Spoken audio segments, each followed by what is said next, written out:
9장과 10장은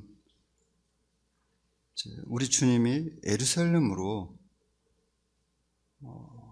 가시는 것이 기록되어 있습니다.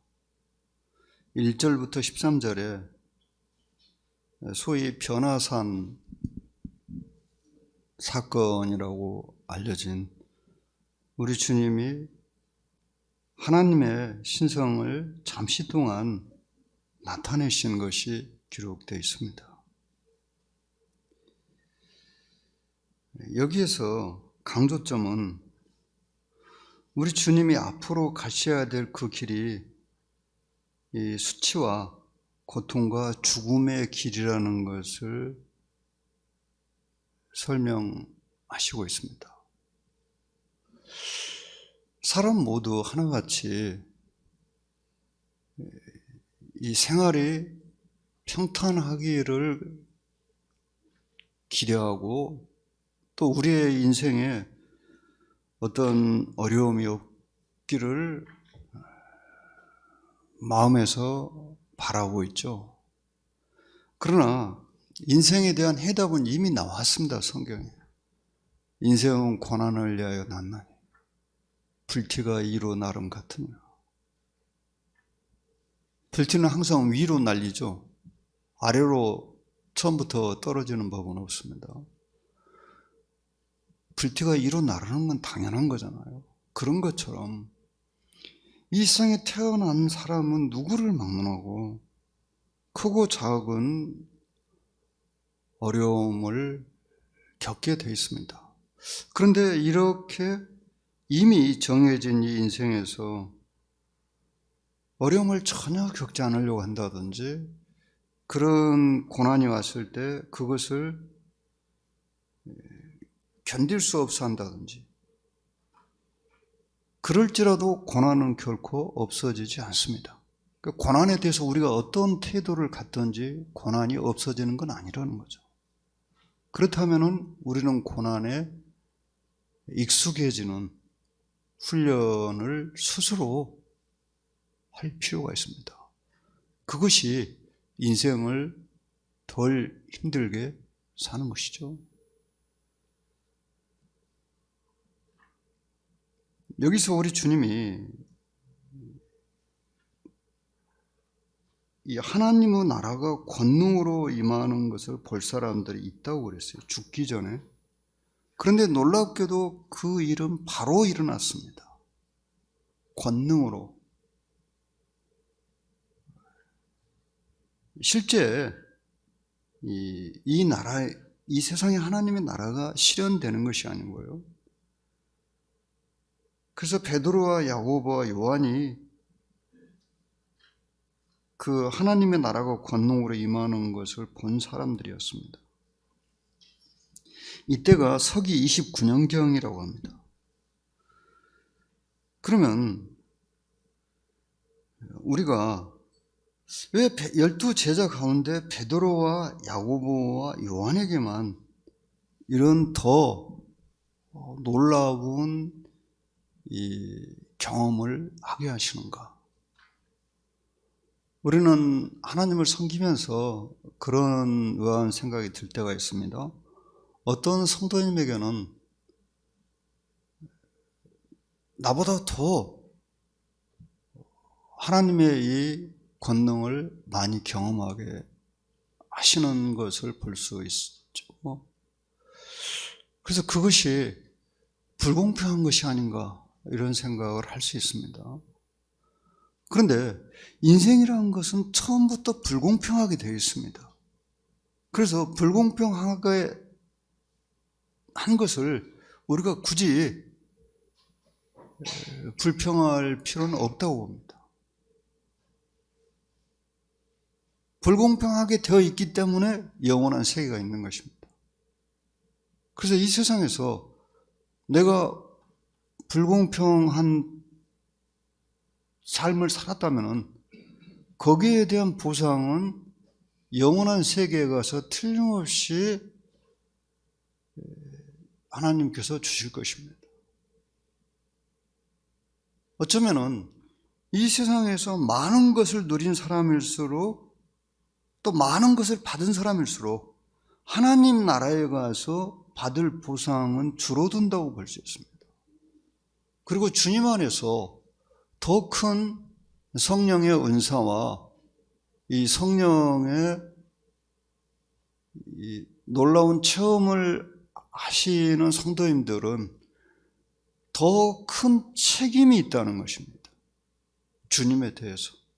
우리는 베드로와 야고보와 요한이 다른 제자들이 하지 않은 그러한 일들을 한 것을 알고 있죠. 베드로는 12사도의 대표격으로 먼저 채찍에 맞았고, 사도행전에 보시면요. 그리고 감옥에 또 갇혔습니다. 그리고 교회 전설에 의하면은 베드로가 이 노마시 외곽에서 십자가에 못 박혀 거꾸로 박혀가지고 죽었다고 합니다. 야고보는 제일 처음에 순교한 사도죠. 그리고 요한은 다른 사도들이 다 하늘나라 간 뒤에도 무려 30년 이상을 더 살면서 주님을 증거하는 그 고난을 받은 기간이 훨씬 더 길었습니다. 주님께서는 우리들에게 다른 성도보다 더 큰 영적인 이 은사를 주시면은 그에게는 더 큰 책임을 지우십니다. 주님의 심판대 앞에서 주님이 그러셨어요. 많이 받은 자에게는 많이 요구할 것이고 적게 받은 자에게는 적게 요구할 것이라고 하셨어요. 분명히 복음서에서요. 그래서 형제 자매들께서는 나는 왜 이렇게 은사가 박한가? 은사가 적은가? 이런 마음에 이 시험이 들 때 내가 받은 것이 적다면은 나는 주님의 심판대에서 적은 봉사를 했어도 똑같이 충성된 그리스도인으로 인정될 것임을 기억하시기 바랍니다. 자, 이 변화산의 이 사건은 주님의 제자들도 몹시 놀랐던 사건이었습니다. 그것도 주님의 제자들 가운데서도 가장 주님에 가까이 있었던. 여기서 우리가 이해하기 좀 어려운 것이 우리 주님이 오시기 전에 엘리야가 온다고 그랬어요. 이건 말라기서에 이미 기록되어 있는 말씀입니다. 그러면 왜 엘리야가 안 왔을까? 제자들도 의아하게 생각했어요. 그런데 주님께서 이 제자들의 의문에 대해서 전혀 다른 말씀을 하십니다. 이 12절에 보시면은 우리 주님이 이렇게 말씀하십니다. 어찌 인자에 대하여 기록하기를 많은 고난을 받고 멸시를 당하리라 했느냐. 그러니까 강조점이 뒤에가 있죠. 여기서 과연 엘리야가 먼저 온다. 그런데 그것이 지금 시급히 너희들이 알아야 되는 것이 아니고 너희가 지금 꼭 알아야 되는 것은 우리 주님이 고난과 멸시를 당할 것이라는 것이다. 우리 주님은 고난에 대해서 빨리 알아야 된다는 것입니다. 이것이 하나님과 인간의 차이입니다. 그러니까 사람은 대부분 그렇습니다. 자신에게 별로 필요하지 않은 것에 대해서 큰 관심을 가지고 있어요. 또 지금 당장 필요하지 않은 것에 대해서 이상하게 각별히 관심을 나타내거나 별거 아닌 것에 막 집착하는, 저도 오늘 저녁에 그런 이 부족함을 나타냈습니다. 제가 의료용어로 쓰는 가위가 하나 있는데, 집회를 준비하고 있는데 갑자기 그 가위가 생각이 났어요. 아무리 찾아도 없는 거예요. 그래서 그거 아니어도 다른 가위 써도 되는데 그거 찾으려고 그냥 에베당 위층 아래층 다 찾아봐도 안 보여요. 그래서 제가 조금 있다, 도대체 내가 지금 뭐 하고 있는 거지? 앞으로 집회 2시간만 있으면 집회해야 되는데 지금 뭐 하고 있는 거야? 그래서 하나님께 기도하고 책상을 이렇게 샅샅이 찾아봤더니 책상 위가 있더라고요. 책상 위에가. 그걸 보고 이게 도대체 이 하찮은 거 가지고 이렇게 여기에 신경을 쓰고. 그러니까 사람은 하나님께서 말씀하시는 이 큰 것에 대해서는 별로 관심이 없고 마음에 별로 알고 싶지도 않고 지금 당장 나에게 필요한 그것에 그냥 마음을 두어 쓰는 거죠. 참 이것이 우리의 이 지성의 한계인가 그런 생각이 듭니다. 그런데 우리 주님 여기서 제자들에게 주님이 앞으로 받으실 고난에 대해서 특히 측근에 있는 그 제자들에게 그걸 깨닫게 하시기 위해서 세 명을 데리고 이 변화산에 올라가셨던 것입니다. 그런데 여기서 우리가 또 도저히 이해할 수 없는 것이 나옵니다. 성경 신구약을 통틀어서 이미 세상을 떠난 사람과 눈에 보이는 모습으로 대화를 한 사람은 아무도 없습니다. 여러분 혹시 사울왕을 생각할지 모릅니다. 사무엘하고 대화한 거. 근데 그때 사울은 분명히 사무엘을 보지 못했습니다. 그러니까 그 점장이 여인에게 물어보잖아요. 누가 올라왔느냐? 그러니까 점장 여인이 하는 말이 영이 땅에서 올라왔습니다. 사울의 눈에 안 보이니까요. 그리고 이제 그 영에 대해서 그것이 사무엘의 영인지 아니면 귀신의 영인지 이제 이 해석의 차이가 있습니다. 하지만 사울은 분명히 그 영을 보지 못했어요. 근데 여기서는 모세와 엘리야, 여기 엘리야와 모세라고 되어 있죠, 4절에. 그런데 다른 성경에서는, 마태복음에서는 모세와 엘리야라고 되어 있습니다. 이거 왜 마가가 이렇게 순서를 바꿔놨는지 모르겠는데 조금 부자연스러워 보입니다. 모세는 엘리야보다 훨씬 더 먼저 태어난 사람이죠. 그리고 어떤 선지자로서 그 역할도 모세가 엘리야보다는 더 큰 사람이었습니다.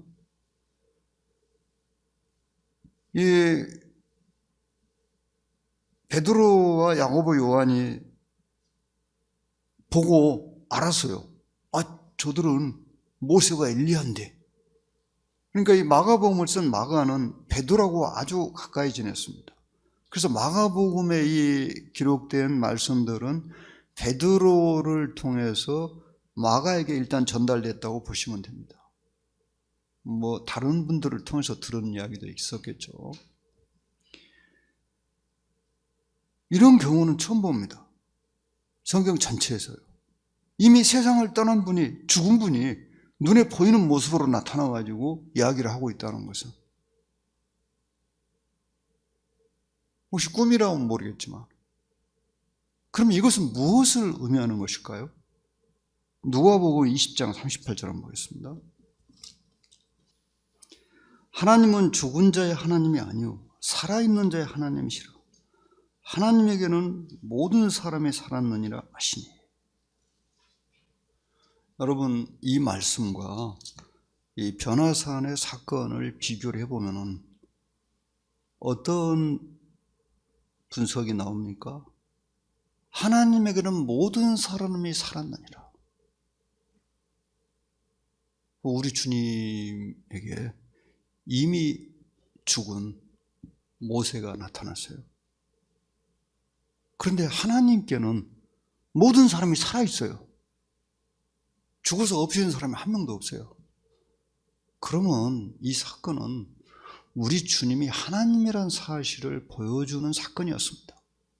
물론 이 사건의 가장 중요한 강조점은 우리 주님이 하나님이시라는 것을 가르치는 거기에 있지는 않아요. 주님의 고난이 있습니다. 하지만 이런 일은 주님이 하나님이 아니라면 불가능한 일입니다. 성경 전체를 통해서 이 세상에 살아있는 사람들이 죽은 사람을 눈으로 볼 수 있도록 만났다든지 죽은 사람하고 대하는 걸 들었다든지 이런 일은 없습니다. 아브라함이 아무리 믿음의 조상이라도 그런 일은 없었습니다. 그래서 여기서 이 사건은 우리 주님이 하나님이시라는 것을 보여주는 하나의 예라고 봅니다. 하나님께는 모든 사람이 살았다 그랬어요. 죽은 사람까지도 하나님 앞에 다 살아있어요.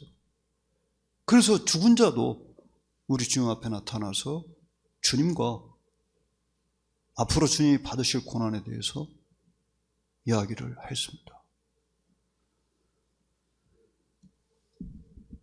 그런데 이 제자들은 부활에 대해 10절에 보시면 부활에 대해서 잘 모르고 있었습니다. 이해를 할 수가 없었어요.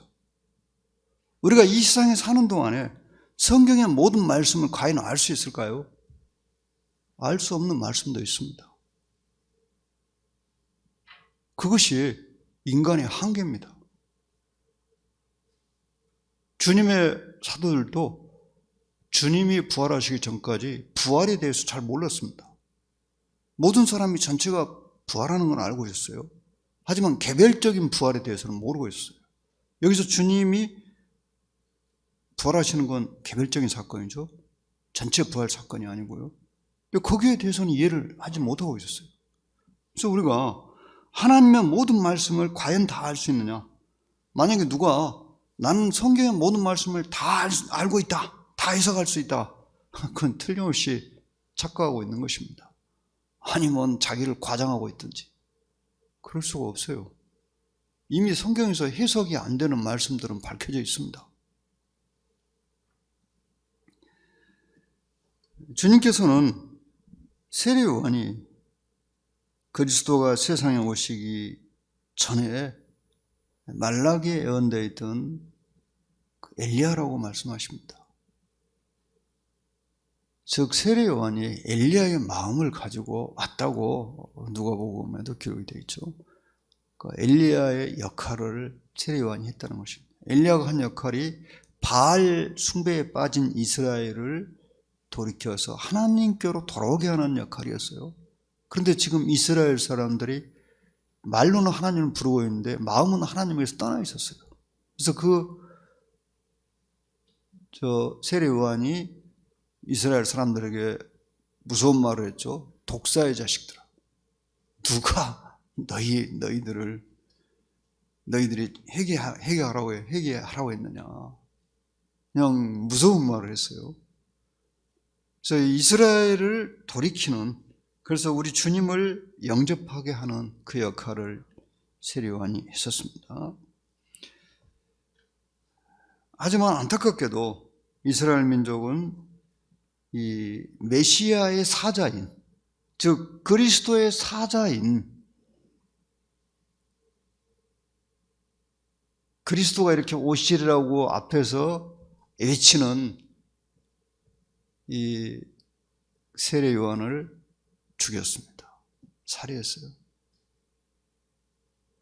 그러면 그것은 그 세례 요한이 주라고 증거했던, 주님이라고 증거했던 그분에 대해서 어떻게 이스라엘 사람들이 대우할 것인가, 이것을 미리 보여주는 것이라는 것. 역시 세례 요한이 증거했던 우리 주님도 죽일 것이라는 거죠. 1절부터 13절은 우리 주님의 고난에 대해서 주님께서 제일 측근에 있는 제자들에게 환상을 통해서 보여주시고 말씀을 통해서 가르쳐 주시고 있어요. 또 우리는 여기서 우리가 주로 모시고 있는 분이 세상으로부터 버림을 당하고 멸시와 부끄러움을 당하셨는데 우리가 그분을 우리의 주로 모시고 있다면, 주로 섬기고 있다면 우리들이 세상에서 그분보다 더 나은 대우를 받고자 기대하는 것이 옳지 않다는 것이죠. 우리가 주인으로 모시는 분을 세상에 침뱉고 조롱하고 멸시하고 그냥 죽였습니다. 그러면 그분의 종인 우리들이하고 더하면 더했지 그분보다 못할 리가 없잖아요, 세상이. 그런데 이제 우리가 그런 대우를 세상으로부터 받지 않기 위해서 어떻게 하고 있습니까? 세상과 적당히 타협하고 있는 거죠, 쉽게 말하면요. 그래서 진짜 그리스도인이 이 신앙 때문에 아무런 고난이나 손해가 없다, 그러면 그만큼 더 많이 타협하고 있다는 것입니다. 자, 14절부터 또 보겠습니다. 시간 때문에 그냥 제가 읽겠습니다. 이에 그들 14절부터 29절까지. 이에 그들이 제자들에게 와서 보니 큰 무리가 그들을 둘러싸고 서기관들이 그들과 더불어 변론하고 있더라. 자, 산 위에서 베드로와 야고보와 요한은 우리 주님과 더불어서 굉장한 이 경험을 하고 내려왔습니다. 근데 산 아래로 내려왔더니 거기에는 일대 혼란이 벌어지고 있었어요. 이 서기관들과 우리 주님의 나머지 제자들 9사람이겠죠. 그들이 또 거기 서기관들 외에 다른 무리들도 있었는데 막 변론하고 있었어요. 왜 변론하고 있었는가? 여기 귀신 들린 어떤 아이를 둔 이 아버지가 이제 자기 아들을 고쳐달라고 제자들에게 왔는데 제자들이 그 귀신을 쫓아내지 못하고 있었습니다. 18절의 이 모습은 여지없이 어떤 증세입니까? 간질이라고, 우리말로 간질이라고 그러죠. 다른 말로 천질이라고도 합니다. 영락없이 그 모습이죠. 그런데 이 귀신이 우리 주님의 말씀에 대해서 대응하는 거 보니까 이 사람 귀신 때문에 이렇게 됐어요. 주님께서 그 아버지에게 물으셨어요. 언제부터 이렇게 되었느냐? 어릴 때부터라겠습니다. 그런데 이 아버지가 마음이 정말 조마조마한 것은 이 귀신이 자기 아들을 그냥 때와 장소가 없이 넘어뜨리고 그냥 거품을 물고 쓰러지게 하고 이렇게 한다는 거예요.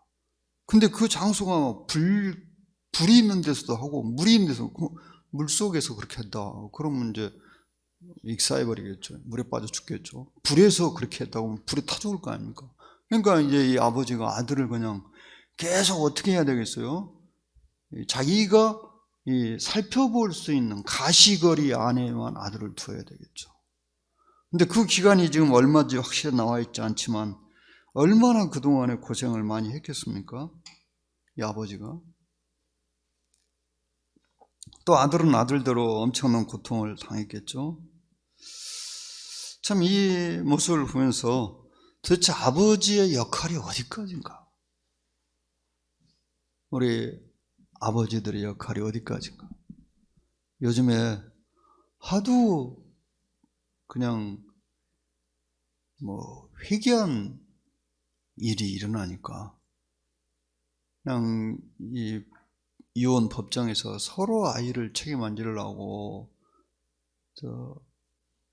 남편은 아내한테 했다 말고 아내는 남편한테 했다 말고 심지어 자기 아이를 어떻게 해요? 그냥 쓰레기통에 버리지를 않는 거 하나. 입양한 아이를 그냥 발로 밟아서 그냥 죽게만. 그럼 이건 말로 표현하기도 참 거북한 경우죠. 별 회개한 일들이 일어나고 있어요. 예. 그만큼 이 시대의 인성이 지금 악해졌다는 거죠. 노아 홍수 직전에 온 세상이 부패하고 어그러졌다고 그래요. 이 어그러졌단 말은 뭐냐면 마음이 완전히 꼬였다고 말입니다. 그리고 사람의 생각하는 것이 항상 악할 뿐이었다고 그랬어요. 창세기 6장에 보시면. 그런데 이 지금 60대 이상의 형제님들, 성도님들, 60을 넘으신 성도님들이 어렸을 때 봤던 그 우리나라 사람들의 모습과 지금 모습이 너무 다르다는 것을 아실 겁니다. 어렸을 때를 생각해 보면은, 물론 그때는 매스컴이 지금처럼 발달하지 않았으니까 지금처럼 뭐 날마다 범죄가 보도되지 않았죠. 또 뭐 보도돼도 우리가 들을 수 있는 수단도 별로 없었어요.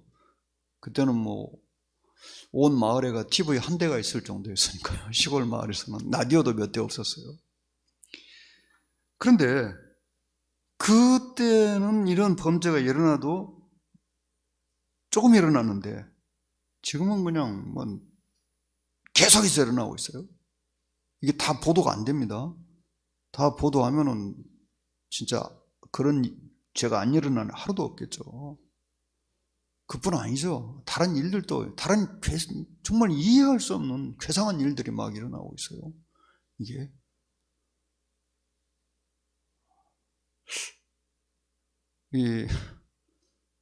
우리 성도들 가운데 애완견 키우는 분 계시죠? 애완견. 제가 애완견 키우는 성도님들이 걸림이 될까 봐서 좀 말을 조심해야 되겠는데요. 전 애완견 키우는 분들이 개가 이제 걔도 임신이라고 합니까? 개가 새끼를 베면은 그 병원 가가지고 반려동물 병원 가가지고 이게 초음파 검사를 한다는 걸 처음으로 알았어요. 그래가지고 초음파 검사 해가지고 지금 이 새끼가 몇 마리 들었는가 그것도 다 알고, 여기 뭐 암놈인지 순놈인지 그것도 안다고 그러더라고요.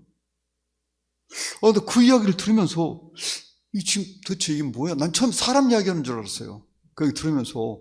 근데 뭐 사람이 어떻게 애를 5을 베냐? 사람이 아니라는 개라는 거고. 그리고 그 집에 아저씨가 방에다 오줌을 쌌다. 그러면 난리 벼락이 나겠죠. 그 집 주부가 이게 뭐 이 사람 지금 정신이 이상해졌나? 치매가 노망이 들었나? 근데 그 집에서 키우는 개가 방에다 오줌 싸고 똥 싸고요. 그거요. 그냥 일상적으로 일어나는 일이에요. 애완견 키우는데 애완견이 대소변을 화장실 가서 봅니까? 근데 2말도 안 하고 그거 다 치우더라고요. 그래서 도대체 이게 어떻게 되는 거야 이게? 이게 지금 그러니까 그런 시대에 우리가 살고 있어요. 이게 개가 사람을 물어 죽였는데 그 개를 죽여야 한다고 하니까 동물학대죄로 고발했어요. 우리나라에서 일어난 일이에요. 이게 도대체 뭘까요? 사람들의 심성이 지금 어떻게 됐다고요? 사람 수준에 있어야 되는데 사람 수준이 아니고 그 이하로 내려가 버렸어요. 지금 어디까지 내려갈지 몰라요.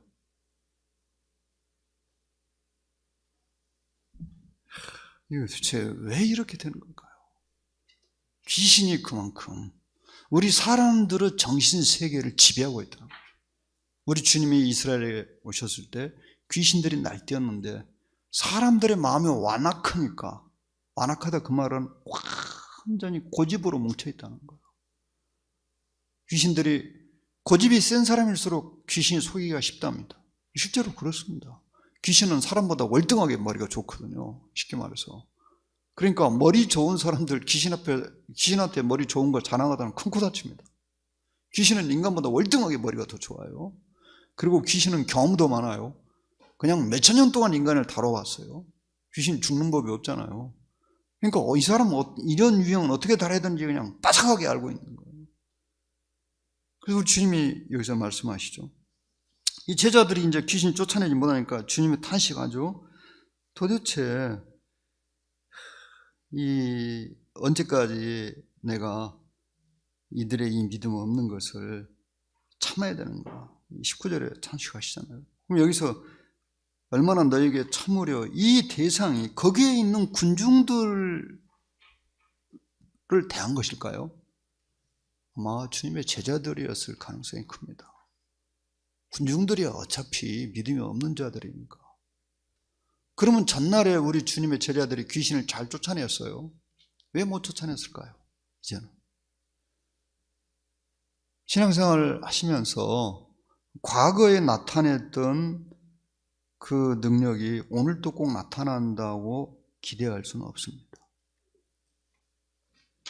우리에게 임하신 하나님의 능력을 관리하지 않는다면 어느 날 우리는 그 능력이 사라져버린 것을 깨닫게 되는 것입니다.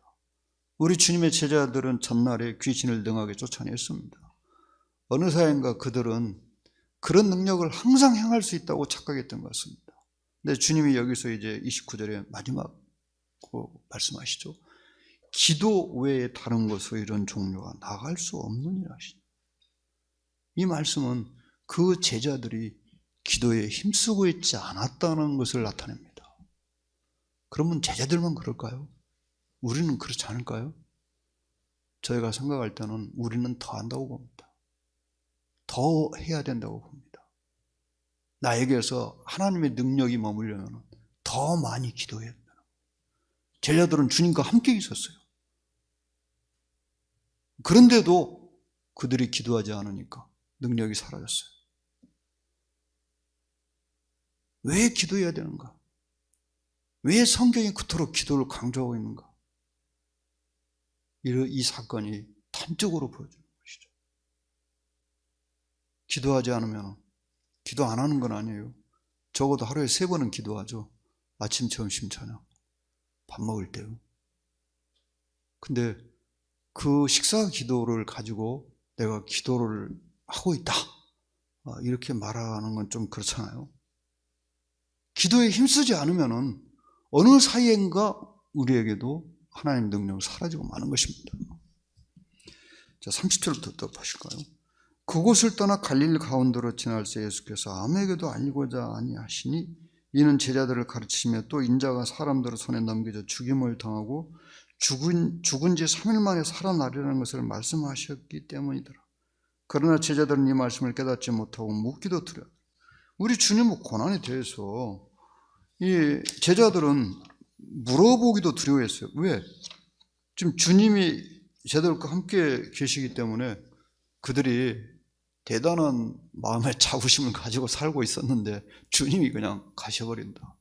그럼 이제 어떻게 되겠어요? 엄마 아버지 없는 고아가 되는 거죠. 영적인 고아가.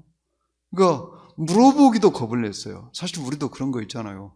알면 너무 무서우니까 그냥 모른 척 하는 거야. 내일 당장 무슨 사건이 나더라도 그냥 오늘부터 내일까지는 좀 마음 편히 살고 싶어. 꼭 알아야 되는 일인데도 모르는 것이 해결책이 아닌데, 근데 실제로 우리도 그냥 잠깐이라도 마음 편하게 살려고 그냥 모른 척 하는 경우 있잖아요. 근데 그렇게 해가지고는 결코 일이 해결이 안 되죠. 비록 겁이 나지만 그 문제하고 정직하게 대면을 하려고 해야 되겠죠. 주님 여기서 다시 주님의 죽으심에 대해서 또 부활에 대해서 말씀을 하시죠. 이 두 번째 벌써 나오잖아요. 그런데도 제자들은 여기에 대해서 알려고 하지 않았습니다. 우리가 하나님의 말씀을 내가 좋아하는 것만 알면 안 돼요. 나한테 대단히 부담을 주고 내 마음을 고통스럽게 하는 말씀도 알아야 됩니다. 그러나 많은 그리스도인들이 이 하나님이 나를 돕고 나에게 볼 내리신다는 말씀에는 마음이 편한데, 내가 우리 주님을 따라가는 그 길에 어떠한 고통과 어려움들이 따르는가, 또 내가 무엇을 해야 되는가, 여기에 대해서는 그냥 알고 싶지 않아요. 알려고 하지 않아요. 그렇지 않습니다. 여러분, 밤이 없으면요 이 세상은 망합니다. 모든 식물들이 쉬는 시간이 있어야 열매를 맺습니다. 그러니까 가로등이 너무 밝으니까 곡식이 안 익는다고 항의 들어왔잖아요. 농민들이. 그래서 밤이 되면은 농사철에 가로등 끄잖아요. 그런 것처럼 인생에 이 시련이 없으면, 고난이 없으면 우리에게서 하나님의 열매가 맺히지 않게 되는 거죠. 밤이 없으면 곡식이 열매를 맺히지 못하는 것처럼요. 가버나움에 이르러 집에 계실새, 이 가버나움, 베드로의 고향이죠. 아마 이 집은 베드로의 집이었던 것 같습니다. 그들에게 이제 주님 물으셨어요. 너희가 무엇을 서로 토했느냐? 서로 누가 크냐고 질문했어요. 지금 우리 주님은 조금 있으면 유대인들에게 잡혀가지고 고난당하고 죽으실 것을 대비하고 이제 제자들이 가르치고 있었어요. 내가 죽는다, 고난받고 죽는다. 그러나 3일 만에 살아난다. 그런데 제자들은 여기서 뭐에 관심이 많았습니까? 누가 크냐? 우리도 그렇죠. 이 세상에서 누가 크냐? 글쎄요. 이 세상에서 이름을 날리려고 하는 사람들 가운데서 거기서 이름 조금 날리면 그 사람이 과연 큰 사람일까요? 그렇게 헛된 데 마음이 쏠려 있는 사람들 사이에서 유명해지면 그 사람이 뭐 대단한 사람이겠어요? 그런데도 안타깝게도 교회 역사에서 교회를 그냥 분열시키고 교회를 힘들게 했던 가장 중요한 원인이 뭐냐면은 교회 안에서 누가 크냐입니다. 분명한 것은 이 세상에서 크다고 알려진 사람들 하늘나라 갔을 때 대부분 작은 사람들일 거라는 거예요. 왜? 주님이 이제 여기서 말씀하십니다. 어린이 데려다 놓고. 이 어린이는 그 당시에 사회적인 지위가 없었어요. 요즘에는 뭐 아동학대죄도 있고 하지만 그때는 이 사람의 가치가 어떻게 정해졌냐면 전쟁터에 나가서 싸움을 할 수 있느냐, 그리고 농사를 지을 수 있는 힘이 있느냐. 주로 힘으로 인간의 가치가 결정됐습니다.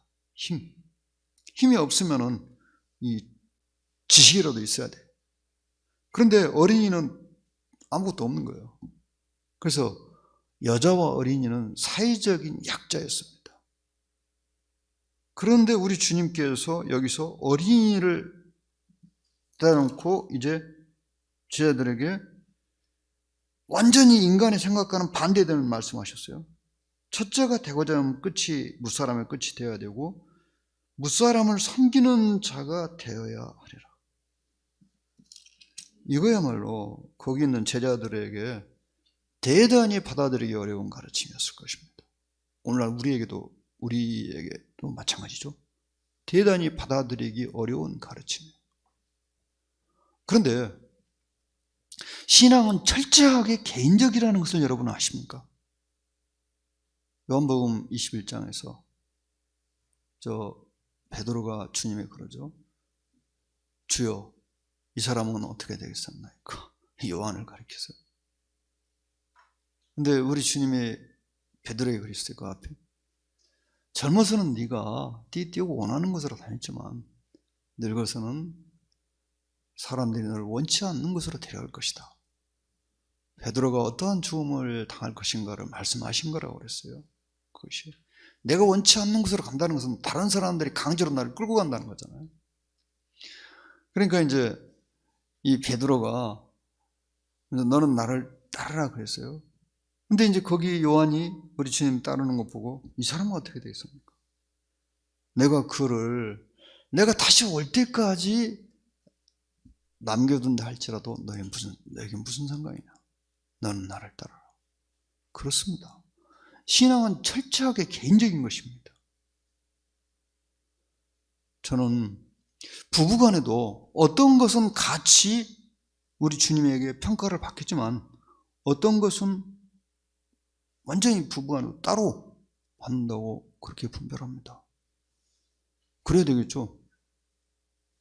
부부도 자신이 주님을 섬긴 것만큼 보상받는 거잖아요. 뭐 부부가 함께 받는 것도 있겠죠. 함께 일을 했으면요. 우리들이 이 세상에서, 여기 주님이 그러셨어요. 누구든지 나를 영접하면 나를 보내신 이를 영접함이라. 그러니까 어린이 하나를 영접하면 곧 나를 영접. 그러니까 주님 믿는다고 어떤 사람을 우리가 그것 때문에 그 사람을 대접했고, 또 주님 안 믿어도 주님의 말씀을 기억하고 우리가 어떤 사람을 돌봤어요. 그럼 거기에 대해서 보상이 있습니다. 그렇지만은 믿는 사람들에게 더하라고 그랬어요. 바울이 나중에 바울 서신에서요. 믿는 사람에게 더할지니라. 또 우리 주님은 마태복음 10장에서 이 제자도에 대해 말씀할 때, 제자들의 그 길에 대해서 말씀하실 때, 우리 주님의 이름으로 냉수 한 그릇이라도 대접하는 자는 결단코 상을 잃지 아니하리라 그러셨어요. 전에 우리 박중근 형제님이 자꾸 집회 때마다 차를 주셨는데, 제가 형제님 참 부러웠습니다. 냉수 한 그릇 더 보상 있다 그러는데, 이 차는 냉수가 아니잖아요. 냉수가 훨씬 더 좋은 거잖아요. 거기에 대해서 보상 안 하시겠어요? 오로지 주님 믿는다는 이유 때문에. 그것도 저만 주신 게 아니라 다른 형제님도 주셨어요. 이게 참 우리 형제님 틀림없이 거기에 대해 보상이 있을 것입니다. 자, 38절부터 또 이제 50절에 이 요한이 예수께 여짜오되 선생님 우리를 따르지 않는 어떤 자가 주의 이름으로 귀신을 내쫓는 것을 우리가 보고 우리를 따르지 아니하므로 그만이니. 소위 이 기독교 역사를 보면 그냥 나와 다르기 때문에 무조건 배척하는 이런 일들이 너무나 많이 있어 왔습니다. 그리고 이런 일 때문에 엄청난 비극이 발생했어요. 나와 다르니까. 우리 교회 사람이 아니니까. 그냥 배척하는 거예요.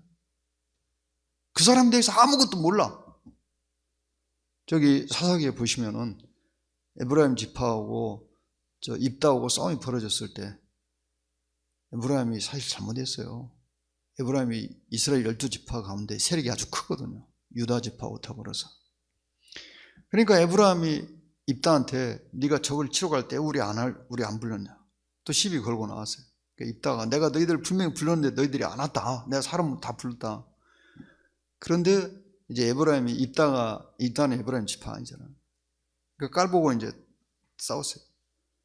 그런데 에브라임 어떻게 됐습니까? 입다한테 져가지고 그 나루를 건너야 되는데 나루터 탁 지키고 있다가 이렇게 단어 하나 읽어보라고 그래요. 무슨 단어입니까? 10벌레 다.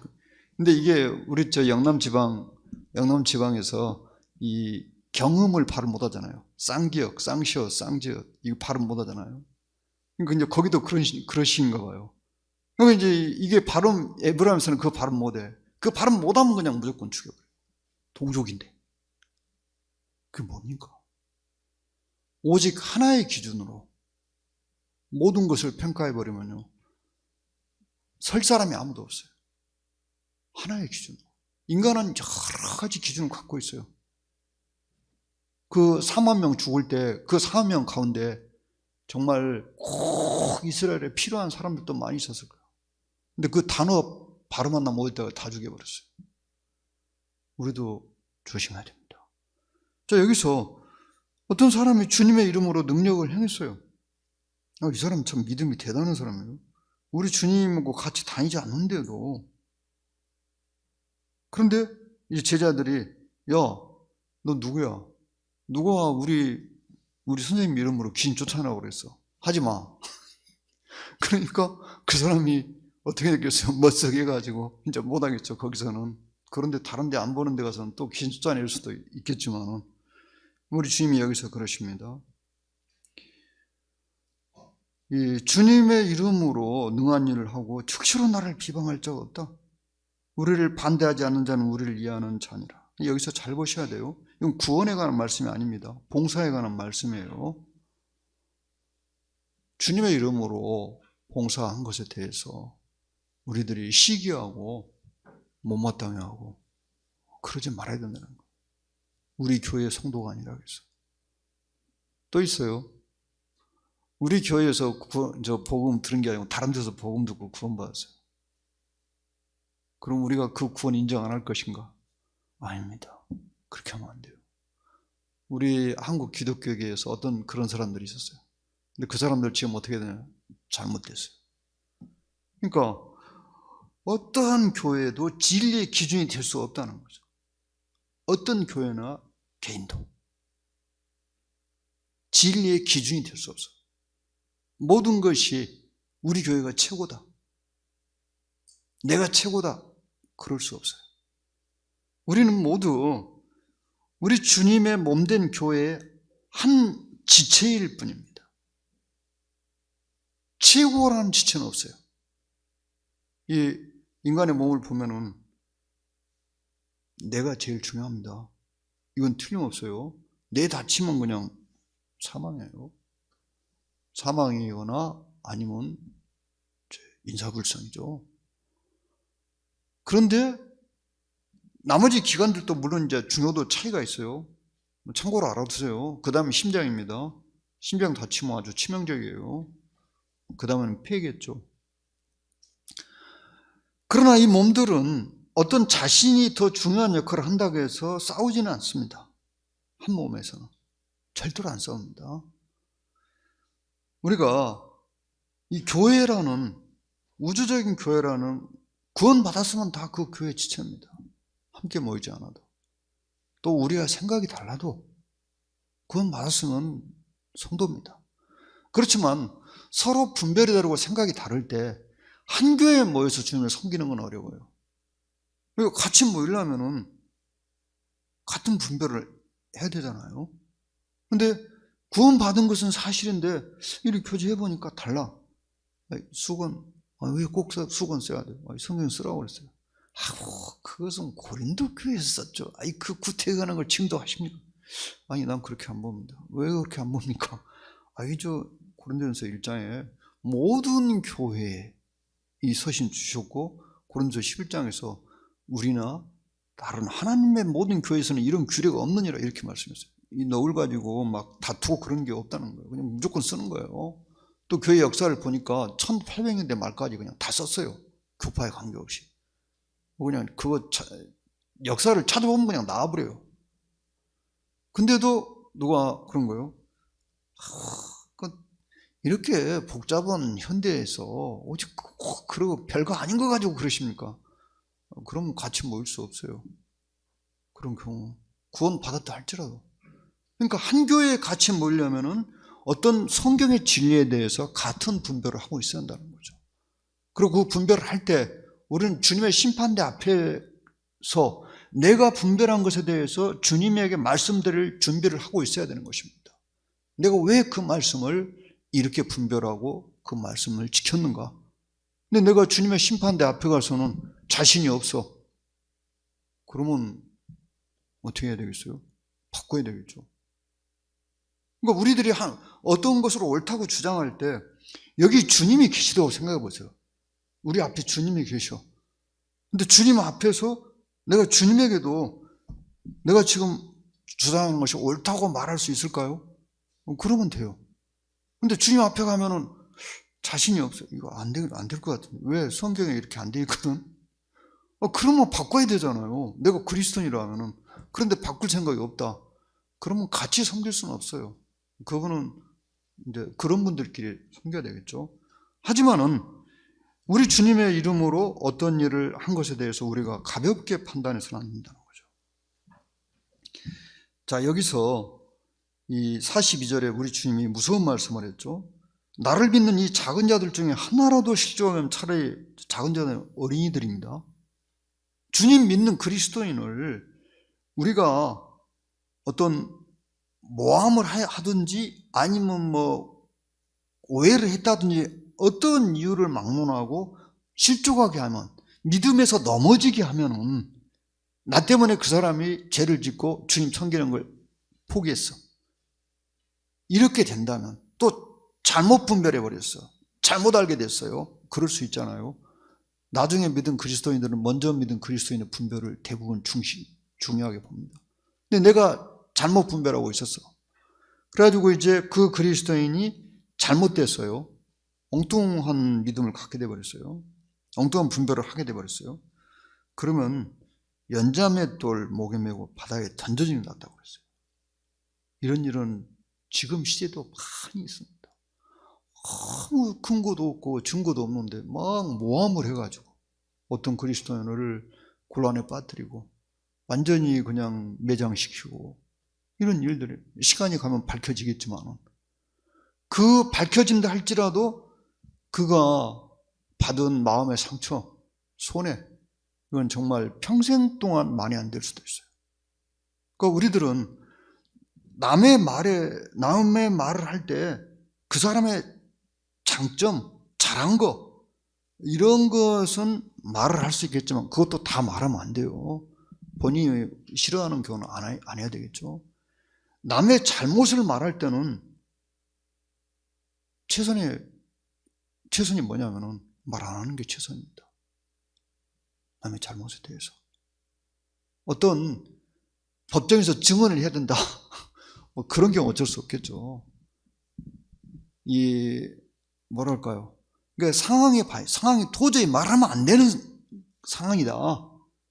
그럴 때라도 우리는 최대한 객관적이고 공평하게 말해야 되는 것입니다. 일단은 안 하는 게 최선인 거예요. 그 사람에게 손해가 가고 또 내가 확실히 알지 못하는 거 그런 건 안 해야 돼요. 그냥 추측으로 말한다든지 이런 것은 정말 안 해야 되는 것입니다. 주님이 여기서 그러셨어요. 내 손이 너를 범죄하게 하거든. 내 발이 너를 범죄하게 하거든. 우리의 이 몸의 지체가 타인을 망가뜨리는, 타인을 믿음에서 떨어지게 하는 이 말씀의 직접적인 대상은 실족시키는 죄예요. 실족시키는 죄. 지금 연결되어 있잖아요. 말씀이 43절, 44절, 45절, 47절이 복음 전할 때 흔히 쓰는 말씀입니다만은 여기서 직접적인 죄가 어떤 죄냐? 믿음 안에 있는 사람을 실족시키는 죄예요. 그런 죄를 지을 바에는 차라리 그냥 이걸 찍는 게 낫다는 거예요. 예. 또 이 말씀 다르게 적용하기도 합니다. 이 팔 때문에 천국 못 간다. 어떤 사람입니까? 도박꾼. 팔로 도박꾼. 팔 때문에 천국 못 간다. 도선생이 거기 해당하겠죠. 그럴 바에는 그냥 찍어버리는 게 낫다는 거예요. 주님 말씀이. 하지만 이 문맥을 쭉 볼 때 연결되어 있어요. 그래서 내가 내 이 몸으로 같은 그리스도인을 무너지게 만드는, 믿음에서 넘어지게 만드는 그런 일을 할 바에는 찍어버려야 하는 거예요. 얼마나 이것이 나쁜 죄인지 말씀하고 있잖아요. 사람마다 불러서 지옥의 무서움을 또 여기서 주님 말씀하게 되어 있어요. 이 말씀은 게 적용이 한 가지로만 되는 게 아니고 최소한 두 가지로 되는 거죠. 지옥이 얼마나 무서운지, 이 지옥에 갈 바에는 그냥 이 몸을 찍어버리고라도 지옥을 피하는 것이 더 낫다고 했어요. 왜냐하면 죽은 다음에는 다리 없고 팔 없는 사람 없잖아요. 하늘나라에 가서는 하늘나라에서도 애팔이 있고 애달이 있겠습니까? 소금은 좋은 것이로되 만일 소금이 그 맛을 잃으면 무엇으로 해를 짜리라. 너희 속에 소금을 두고 서로 화목하라 하시니라. 주님이 세상에서 가장 강조하셨던 것이 이것이었어요. 제발 서로 싸우지 말라는 거예요. 그리스도인들끼리. 이것이 교회사에서 가장 심각한 문제였어요. 서로 싸우고 나눠지고 서로 누가 크냐고 다투고. 그래서 이 교회사 보면은 313년에 기독교 공인될 때까지요. 서기 30년부터 313년까지 약 280년 동안 이 박해가 10번 왔답니다. 10번. 그러니까 28년 대부분 30년 만에 한 번씩 박해가 왔어요. 대대적인 박해가. 근데 10번의 박해가 반복되면서 교회의 지도자들이 깨달았어요. 우리들이 싸우고 다투면 바퀴가 온다는 걸 깨달았어요. 그래서 마지막에 그들이 화해했답니다. 전체적으로. 그러니까 바퀴가 오면은 화해를 해요. 그러다가 이제 한 30년 동안 바퀴 안 오면 이제 또 어느새 이제 마음이 풀렸어. 그 앞에 싸우던 세대는 다 갔어. 뒤에 일어난 세대는 몰라. 이 싸우는 거 얼마나 나쁜 것인가. 그럼 이제 또 바퀴가 와. 그래가지고 그냥 몽땅 죽고 감옥에 가고 고문 받아가지고 뭐 팔을 잃고 눈을 잃고 그럼 이제 또 반성하는 거예요. 하나님 앞에서 우리 너무 교만했습니다. 그러면 또 싹 풀려. 그러기를 10번을 반복을 했어요. 10번째 이들이 모여가지고 왜 이렇게 바퀴가 반복해서 오느냐. 우리들의 교만 때문입니다. 우리들이 서로 사랑하고 연합해야 되는데 서로 싸우니까 주님께서 우리를 고난 가운데 두셨다. 그래서 그들이 대대적으로 회개했다고 합니다. 교회사에 보면. 근데 그때 기독교 공인된 거예요. 그러니까 교회에서 누가 큰 자인가? 주님 그러셨죠. 섬기는 자. 누가 큰 자입니까? 교회를 안정시키는 사람. 교회를 연합시키는 사람. 그 사람이 큰 사람이에요. 그 사람이 지혜로운 사람이에요. 우리는 모두 그 일을 할 수가 있습니다. 내가 마음을 정한다면 어떻게 하면 교회를 안정시키고 성도님들을 연합시키고 성도님들을 평안하게 할 것인가. 그냥 주야로 이걸 생각하시면요 주님께서 우리를 거기에 쓰실 것입니다. 저는 우리 광양교회 모든 형제 자매님들이 교회의 이 부흥을 위해서 이런 아름다운 마음으로 하나님을 섬기시면은 주님 앞에 갔을 때 우리가 거기서 함께 아마 놀라운 영광을 주님께로부터 받게 될 것이라고 믿습니다.